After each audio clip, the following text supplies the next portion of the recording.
Adelante. Bueno, voy a hacer una respuesta, Noel, sobre el caso de China. Me parece interesante que el boliviano, y aquí cito a Mansilla, es experto en, en buscar excusas, simplemente sacar alguna excusa sobre su actual condición y tal vez nunca buscar una responsabilidad propia.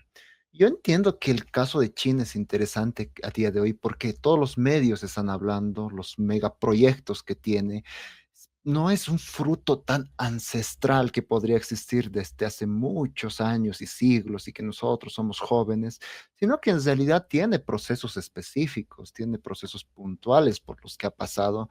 Y de nuevo, yo voy a tener mi tesis sobre la que entendería por qué China ha logrado ser una potencia en la actualidad en tan pocos años, siendo un país que tiene dos etapas. Cuando entra el maoísmo, en primer lugar, existe una censura total hacia un ámbito académico. Es bastante interesante si uno busca estos primeros procesos que tiene China.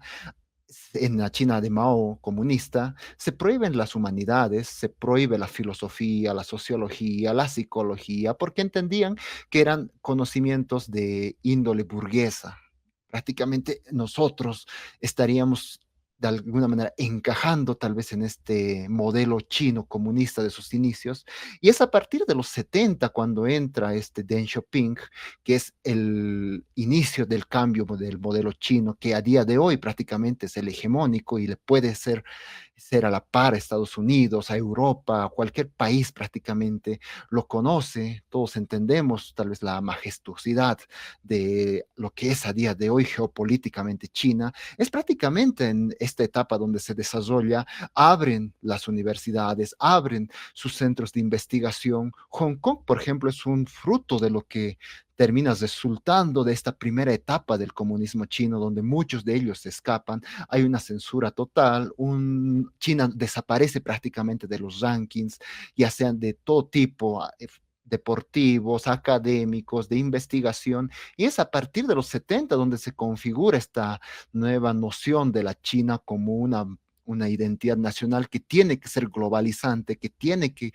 construir su sujeto chino, que tiene que estar a la par de las grandes potencias. No es tanto un fruto de la ancestralidad que podría devenir, sino son políticas más modernas. Y mi tesis más propia sobre la cual, ¿por qué China de alguna manera se configura en lo que es en la actualidad? Es porque el liberalismo nunca ha tenido una fuerza mayoritaria y si bien el liberalismo se ha subsumido bajo el modelo del Estado chino, porque ¿qué era o qué es el liberalismo en términos más reductivos y políticos? Simplemente esa libertad que tiene el individuo, ya sea en su libertad como ciudadano, como sujeto, como votante y obviamente dentro de su misma vida personal. China prácticamente ha impuesto un modelo que no está nada acorde a día de hoy. Hay mucha dosis de autoritarismo aún en China, pero obviamente ha sabido relacionarse con estos conceptos más de índole económica y ha tratado de exportar. Tiene proyectos bastante interesantes, si no me equivoco es el proyecto 211, que es un modelo que nace en los 90 para tratar de exportar a sus estudiantes de sus estudiantes al modelo extranjero. A día de hoy vemos, por ejemplo, esta figura del estudiante chino en Estados Unidos, donde ya no es simplemente un inmigrante que está siendo expulsado, sino que prácticamente es un actor fundamental dentro del mismo campo investigativo. Son proyectos más puntuales que ha habido de ahí y que de alguna manera China ha sabido de alguna manera capitalizarlos, tomarlos hacia su identidad nacional, no ha necesitado reconstruir esta identidad del pasado, sino al contrario, en la actualidad recién estamos viendo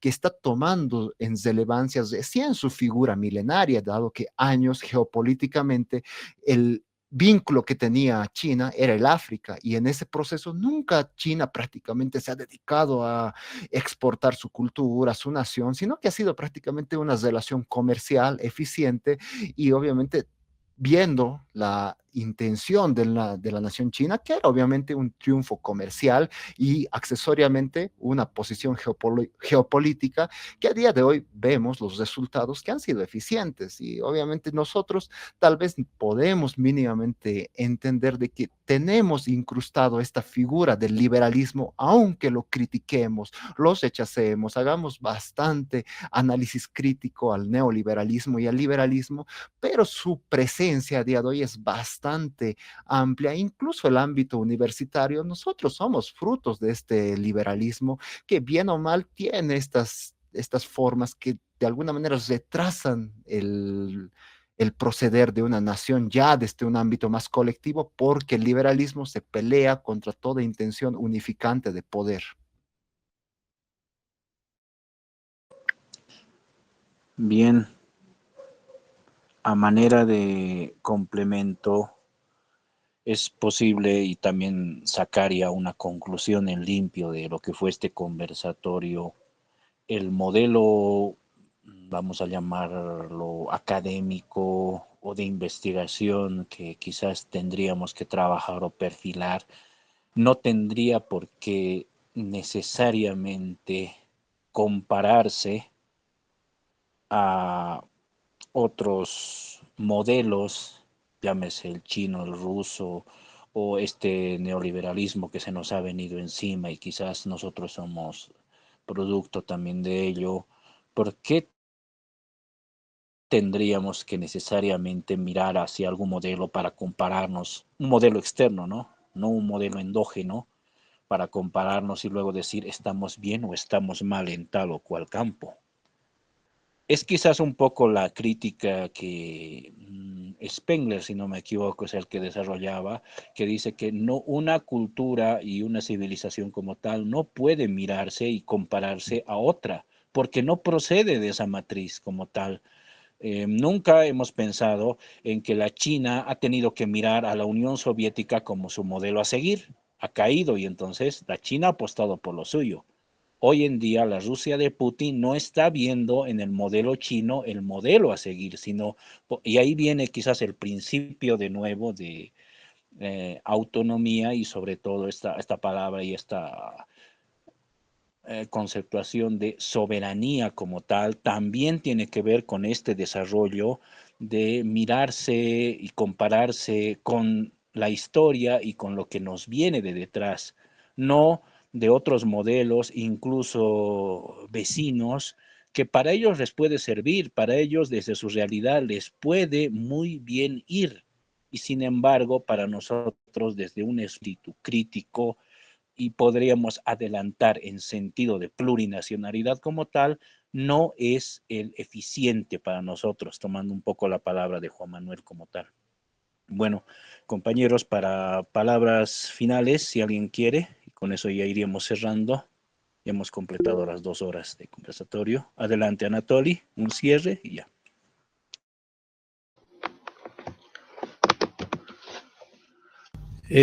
Quiero definir el rol de la universidad en nuestro tiempo como un proceso de desintegración del conocimiento y saber sobre nuestra propia identidad y realidad.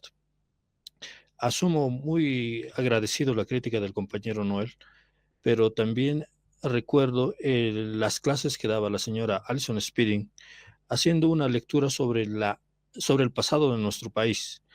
Y en su lectura, la señora Spedding desintegra las comunidades, los pueblos, hace una, digamos, disección de nuestra tradición, asumiendo que estos eran más bien pueblos aislados, que carentes de cultura, carentes de tradición.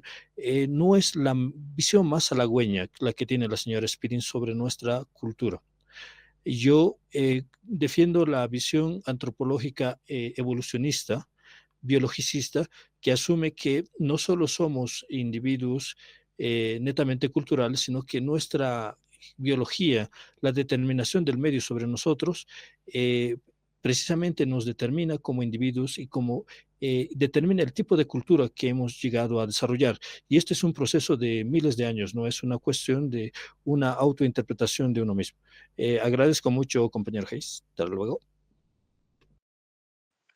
Bien, Y agregar quizás a estas reflexiones que muchas de las especialidades que vamos trabajando, en el caso concreto, ¿no? Filosofía, economía o arqueología, muchas de ellas están atravesadas por estas condiciones históricas del mundo moderno que han sabido, por un lado, fundar y luego desarrollar este tipo de ciencias. No es coincidencia que la sociología, ciencias de la comunicación hayan surgido en un determinado momento de la historia, así como también la arqueología ha surgido en algún momento, y hay que preguntarse, ¿no era por propósitos ingenuos o propósitos de que, descubrimos una nueva disciplina y ahora la vamos a desarrollar? Para nada. Al parecer tuvieron factores que y en últimas tienen que ver con las condiciones de poder a nivel mundial que empujaron al desarrollo de este tipo de disciplinas. De ahí el aspecto de que habrá que trabajar una descolonización dentro de nuestras propias disciplinas, y filosofía, por si acaso, no se escapa de esta premisa. Adelante, Noel, tu cierre. Ahí para entrar en la arqueología surge como ciencia en el siglo XVI, sale muy atrasada, más que